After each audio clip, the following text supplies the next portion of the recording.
nous déclarons ouvertes les assises du centenaire des entrepreneurs et dirigeants chrétiens. C'est un public enthousiaste qui applaudit ce matin l'ouverture des Assises nationales des EDC.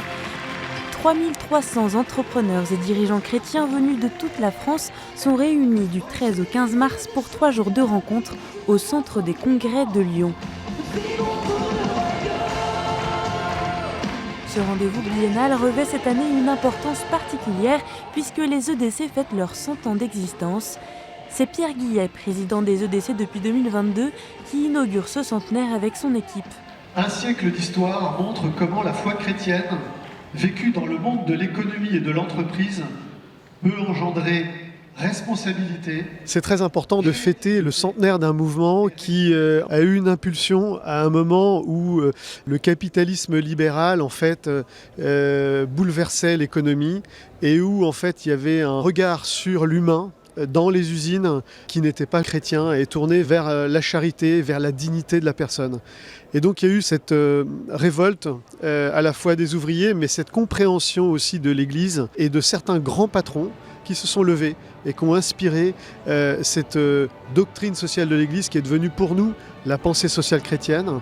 Donc en fait, nous fêtons cette réaction qui nous conduit aujourd'hui à aligner notre vie et à vivre notre foi au quotidien. Peut-être est-ce là ma vocation ? Donner ma vie pour les autres, ici, au cœur de l'usine. Ce centenaire est l'occasion d'une édition exceptionnelle pour plonger dans l'histoire et les figures qui ont inspiré le mouvement, comme ce spectacle sur Philibert Brault, industriel lillois devenu une personnalité marquante du catholicisme social. Une découverte pour Pierre, membre des EDC depuis 8 ans. En fait, on a vu des profils de tout type, des hommes, des femmes qui œuvrent au bien commun au travers du travail. On se sent vraiment faire partie d'une nuée de témoins avec des personnes qui ont essayé avant nous, qui ont réussi, qui ont connu des échecs, qui ont su rebondir. Un encouragement pour Pierre et son épouse Anne-Gabriella qui traversent actuellement une période difficile dans l'épicerie paysanne de proximité qu'ils ont lancée en 2024 avec pour volonté de soutenir la production locale dans le Haut-Cantal. C'est ardu, on va dire, puisqu'en fait il faut que les gens changent un peu d'habitude, redécouvrent des commerces souriants et accueillants. Et financièrement, c'est un petit peu compliqué, mais on essaie quand même toujours de montrer qu'on a de l'espérance. Et donc en fait, on a besoin quand même de revenir rencontrer d'autres entrepreneurs et de se faire encourager par les témoignages.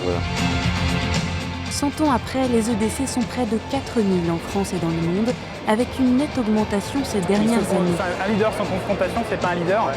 Face aux enjeux actuels de crise énergétique, de guerre, de crise économique, le thème choisi pour cette édition, Vie, croit et entreprend, résonne comme un encouragement à garder foi en l'avenir. Nous tournons au Seigneur et nous lui demandons cette énergie, cette force, cette détermination.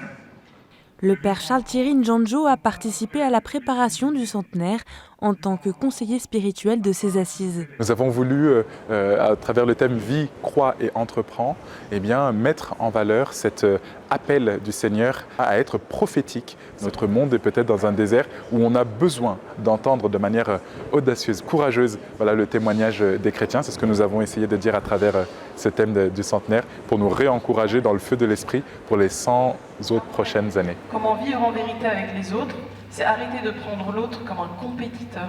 Pour incarner cette audace d'entreprendre, une centaine d'intervenants sont venus partager leurs expériences à travers des tables rondes et 36 ateliers, réfléchis en lien avec les questions auxquelles sont confrontés aujourd'hui ces entrepreneurs. C'est que les entrepreneurs, aujourd'hui, sont les clés de la réussite du pays pour demain. Parmi les grands enjeux évoqués durant ce centenaire, la question de l'emploi des jeunes. Dans cet atelier, des étudiants et lycéens ont été invités pour interroger les dirigeants. Moi j'étais assez surpris quand je cherche des stages ou des alternances ou un travail pour l'été dans mon domaine, de voir qu'on ne prend que après Bac plus 5, Bac plus 6. Un sujet qui rejoint Pierre-Benoît de Véron, co-directeur d'une maison d'édition et responsable d'une 50aine de salariés. Les jeunes d'aujourd'hui, ce sont les talents de demain, ce sont les jeunes dirigeants de demain. Et donc c'est très important de pouvoir les accueillir dans leur spécificité. Et donc pour ça, c'est de bien comprendre exactement leur fonctionnement. Moi, je faisais partie de ceux qui pensaient que la priorité, c'était pour les jeunes, c'était d'avoir un équilibre entre la vie professionnelle et la vie personnelle.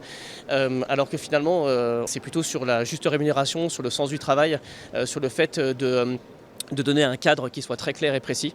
Et donc voilà, je trouve que ça m'aide aussi beaucoup à pouvoir redéfinir les priorités qui permettront donc d'accueillir dans les meilleures conditions les jeunes. Ce week-end, les EDC accueillent leur nouveau président. Pierre Guillet laisse sa place à Étienne Guirouvet, industriel lyonnais et père de famille qui est membre des EDC depuis 17 ans. Nous avons, je crois, une parole particulière à porter. Une parole de nuance, d'écoute, d'envie d'apprendre de l'autre également. Ce que j'aimerais mettre en avant par rapport aux défis actuels, c'est tout ce qui est lié en fait au travail. Redonner des choses positives vis-à-vis du travail. On parle d'organisation, on essaye de mettre une retraite plus tôt. Et je suis conscient que certains ont des travails vraiment avec de la pénibilité et des difficultés. Mais néanmoins, j'aimerais qu'on nous parle aussi un peu du positif du travail. Ça crée de la fierté, ça crée du lien social. Et donc, il ne faut pas le diminuer. Mais il faut le mettre à sa juste place. Le nouveau bureau présente également 3 grandes orientations qui devront guider les prochaines années, la joie, la mission et l'unité. Et c'est dans l'unité que les membres des EDC, catholiques, protestants et orthodoxes, concluent la rencontre par un grand temps de prière appelé Cénacle, animé par la communauté œcuménique de Thésée.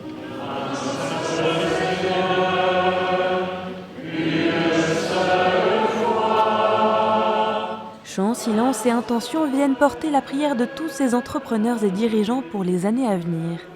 Géraldine Henrion est jeune entrepreneuse, elle découvre les EDC et à quel point la foi est au cœur de la vie du mouvement. Moi, la foi n'a pas vraiment encore beaucoup de place dans ma vie d'entrepreneur. Ce qui m'a beaucoup touchée, c'est tous ces entrepreneurs qui ont des parcours extrêmement inspirants et qui disent que la foi les a vraiment guidés.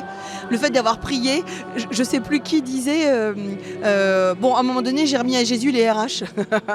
Et en fait, j'ai trouvé ça très drôle, mais en même temps très juste, parce que je pense qu'il a dû prier à ce moment-là pour réussir à prendre des décisions et des bonnes décisions. Je me dis, je vais peut-être essayer de faire quelque chose autour de la foi pour m'aider à me guider et à avancer, en ayant la providence avec moi et en gardant la foi. Ça va être une petite conversion.